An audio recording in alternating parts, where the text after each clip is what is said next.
Chapter 2. The Eugene Drift. Kelly's first teacher wasn't a person. It was the air. The way it moved through the tall pines. How it carried the smell of wet soil and wood smoke. How it seemed to hum when the rain eased up just enough for the light to filter through in pale, silvery beams.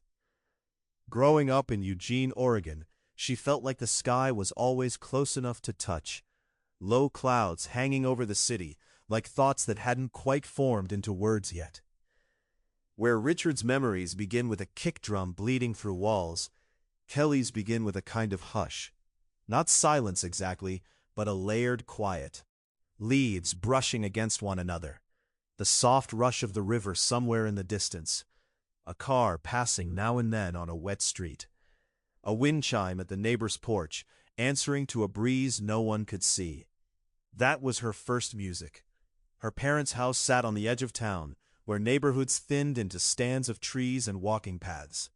The place was small, full of hand-me-down furniture and mismatched rugs, but there was always art on the walls, prints from local galleries, flyers from community shows, a watercolor her mother never quite finished, books stacked in corners, empty mugs with paintbrushes in them. Eugene had a way of insisting that creativity wasn't a luxury, it was a way of passing time. You played in bands, or painted, or made scenes, or spun fire in parks, or wrote poems you read once at an open mic while your friends clapped too loud. Experimenting was less a rebellion and more a given. In that house, the old upright piano was the heaviest object and the brightest magnet. It lived in the living room against a window that looked out onto the yard, its honeyed wood scarred and faded in spots. Some keys stuck if you pressed them wrong. A few were stubbornly out of tune, no matter how many times a tuner came by. But to Kelly, the piano felt alive, a sleeping thing she could wake up in different moods. Her mother played enough to move through simple chords, enough to fill a rainy Sunday with the soft thrum of progressions and half-remembered melodies. But it was Kelly who fell in love with the instruments inside. While other kids banged on the keys, she opened the lid. She'd peer down at the hammers and strings, feeling the raw clang when she plucked at them with her fingers. The resonance fascinated her. How one touch could send vibrations through the entire body of the piano, notes blooming and fading in the air. Sometimes she'd hold the sustain pedal down with both feet and whisper into the open interior, just to hear her voice come back transformed, wrapped in overtones. She didn't have words like reverb or harmonics yet, but she knew that whatever was happening felt magical, like the piano had secrets it was willing to share if she listened carefully enough. At night, after homework and dishes and the low murmur of her parents' conversation, she'd sit at the keys with the lights turned down. The lamp in the corner cast a dim circle, but beyond that, the room blurred into shadow. Outside, the wind threaded through the trees. Inside, her fingers drifted. She rarely started with a plan. No sheet music, no songs to copy. Just a single note, then another, listening to how they leaned against each other. Soft dissonance resolving into something kinder. Her left hand would find a slow pulse, not as sharp as a drum, more like a heartbeat heard through fabric. Her right hand traced small, wandering melodies over the top. If someone had been listening from the doorway, they might have said she was just playing around. But to Kelly, those late-night sessions were her first real conversations, with herself, with the room, with something larger that she couldn't name. It felt like being under the night sky, even when she was indoors. There was a field a short walk from her house, the kind that all the neighborhood kids used as a default stage for everything. Soccer games, hide and seek, making up strange rituals they'd forget by the end of summer. On clear nights, which were rare enough to feel special, she'd slip on a jacket and sneak out after dinner, claiming she needed some air. She'd lie down in the damp grass, the earth cool against her back, and stare up. The stars over Eugene weren't as dense as they were in some rural places, but compared to the yellowed haze of downtown streetlights, the sky felt deep and wild. Airplanes cut slow arcs. Constellations faded in and out as clouds passed. She'd hum to match what she saw. Long, held tones for the quiet stretches. Little ornamented phrases when a breeze tugged at the treetops or a distant dog barked. The rhythm was loose, undefined, as if time had taken its watch off and set it aside for a while. Sometimes she'd improvise words, half poems, more about sound than meaning. Under the night sky, she learned that music didn't have to be about verses and choruses, about something people could count along to. It could be about space, about the tension between what was said and what was left hanging in the air. Back home, she tried to bring that feeling to the piano. She'd hold down a chord with the soft pedal, letting it bloom, then sit in the ring of its decay, just listening, waiting for the moment when the sound was almost gone, but not quite. Then adding a single high note like a star blinking into existence. It wasn't about filling every second. It was about honoring the in-between. Her parents noticed before she did that this was more than a childhood hobby. Her father would stop in the hallway, one hand on the light switch, and just listen to the swirl of strange, gentle tones drifting out of the living room. It didn't sound like the simple tunes the other kids played at school recitals. It sounded like a soundtrack to a dream he couldn't fully remember upon waking. Her mother would watch her sometimes from the kitchen, seeing the way Kelly's shoulders rose and fell with the music, the way her head tilted as if she were catching a far-off signal. "Baby," she asked one evening, "what are you thinking about when you play like that?" Kelly paused, fingers hovering above the keys. "I'm not really thinking," she answered after a moment. "I'm more like following." "Following what?" She frowned, searching for a word. "The air, I guess." Eugene made it easy to find air worth following. The town was stitched together with trails and bike paths, little footbridges over creeks, pockets of forest that felt deeper than they actually were. On weekends, she'd go walking with friends, their conversations blending with the sounds of their surroundings. Laughter layered over birdsong, the crunch of leaves under boots, the sudden hush whenever they came across a clearing. Even in school, the arts seeped in. Bulletin boards plastered with flyers for student bands and experimental theater pieces. Teachers who played folk records in class while everyone painted. A librarian who set up a corner with old headphones and an odd assortment of CDs. Ambient records, jazz, classical, local singer-songwriters, things that had been donated and forgotten. One afternoon, Kelly slipped on those cracked headphones and pressed play on a disc at random. What came out wasn't like the songs she heard on the radio in the car. There was no beat to latch onto, no clear melody she could hum after. Just slow-moving chords that shifted like weather, layers of sound that rose and fell in waves, synth pads, strings, maybe a piano buried way down deep. It felt less like someone was performing, and more like someone had recorded the feeling of floating. Something clicked. She hadn't known there was a name for the instinct that pulled her toward long tones and open space. But now she did. Atmosphere.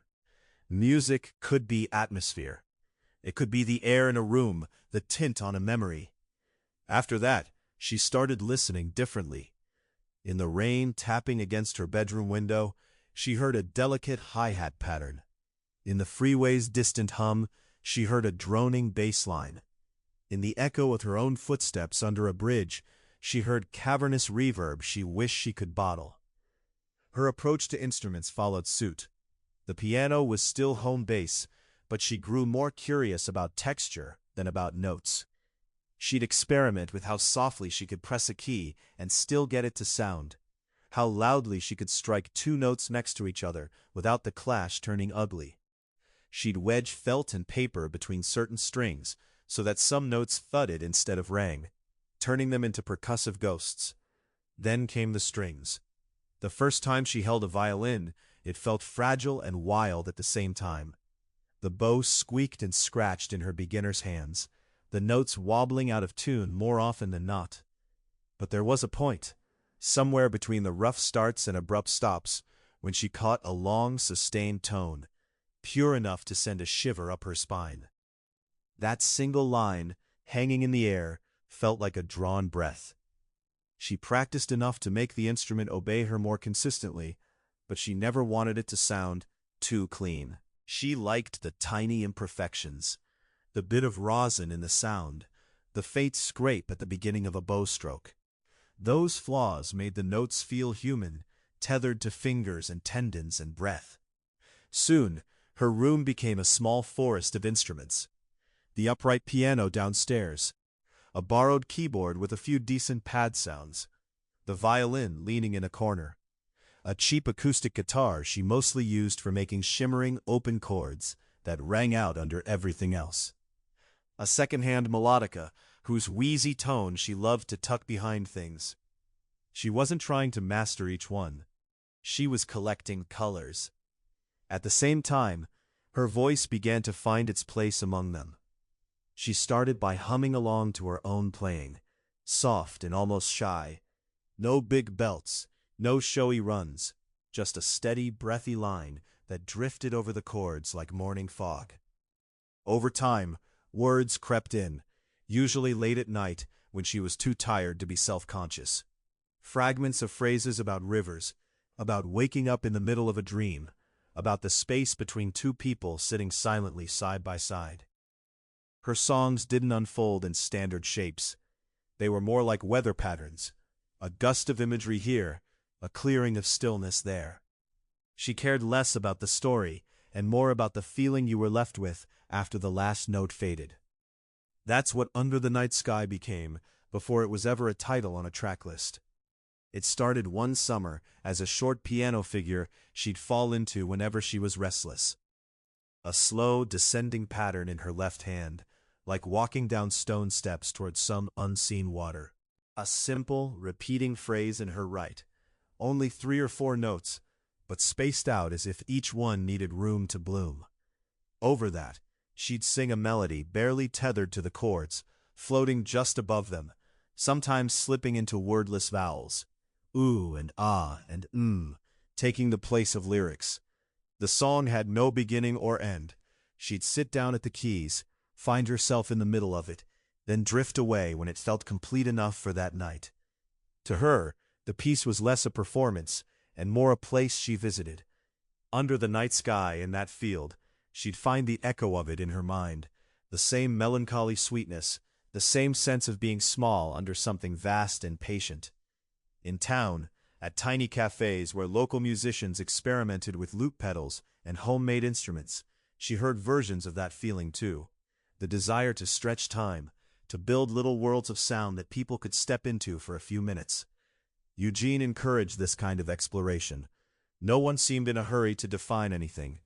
At open mics, a solo guitarist might follow a spoken word artist, who might follow a cellist running her instrument through distortion pedals. The audience sat cross-legged on the floor, sipping tea, nodding along to things they didn't fully understand, but were happy to let wash over them. Kelly got up at one of those open mics eventually, trembling so much she could barely adjust the keyboard stand. But once her fingers found that now familiar descending pattern, her breath slowed. The room dimmed. The talk at the back died down. She played Under the Night Sky as it existed then. No introduction, no explanation. Just chords, a drifting melody, a few lines about lying in the grass and feeling like the stars were listening back. When she finished, there was a heartbeat of absolute quiet before the applause. In that small pocket of stillness, she felt the room holding its breath with her, everyone hovering in the same unspoken question. What was that, exactly? It wasn't quite a song in the traditional sense, but it had landed somewhere inside them. Afterward, someone approached her by the tea counter, a girl with ink on her hands and a stack of sketchbooks under one arm. "Hey," she said, a little shy. "That song, it sounded like the sky when it's about to snow." Kelly blinked. "Yeah," she said slowly, "that's kind of what it feels like." The comment mattered more than any technical compliment could have. Someone had felt the same weather she'd been trying to summon.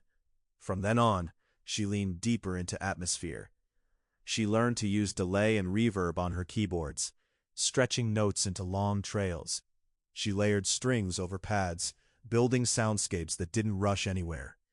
When she recorded simple demos on a cheap laptop, she'd add subtle field recordings she captured on her phone. Rain against the window, wind through tall grass, the murmur of a river under a footbridge. Her friends teased her sometimes. "Do you ever write like a happy clap-along chorus?" One of them joked after hearing a new piece. Kelly smiled. "I'm working up to it," she said. "But for now, I kind of like the in-between places." Those in-between places were where she felt most herself. Not fully light or dark, not completely major or minor. Moods that lived on the edge of definition. Chords with added notes that blurred their emotional color. Melodies that refused to resolve too neatly. While Richard's world in Oakland trained him to honor the pulse, Eugene taught Kelly to honor the drift. To trust the way a song could unfold organically, like fog sliding down a hillside. To believe that listeners would follow, even if the path wasn't clearly marked, as long as the atmosphere felt true. By the time she started to think seriously about a life in music, beyond local shows, beyond bedroom recordings, she understood that her strength wasn't just in playing instruments or hitting notes. It was in crafting worlds out of sound, worlds where keys and strings and voice wrapped around one another, blurring edges until you weren't sure where one ended and the next began. Under the night sky of Eugene, with its low-hanging clouds and scattered stars, she made herself a quiet vow. Whatever stages she ended up on, whatever song she was asked to sing, she would carry this with her. The sense that music could be more than a performance. It could be a place people stepped into, stayed in for a while, and left feeling, if only for a moment, as if the air around them had changed. She didn't know yet that somewhere to the south, in a louder, more hard-edged city, someone else was building an entirely different kind of foundation, one rooted in groove and grit. She couldn't know that one day her drifting melodies would find a home inside that pulse, that under the night sky would someday hover over a deeper, earthier rhythm and become something new. For now, she just closed her eyes, hands on the keys, listening to the way the notes floated and faded, listening to the air.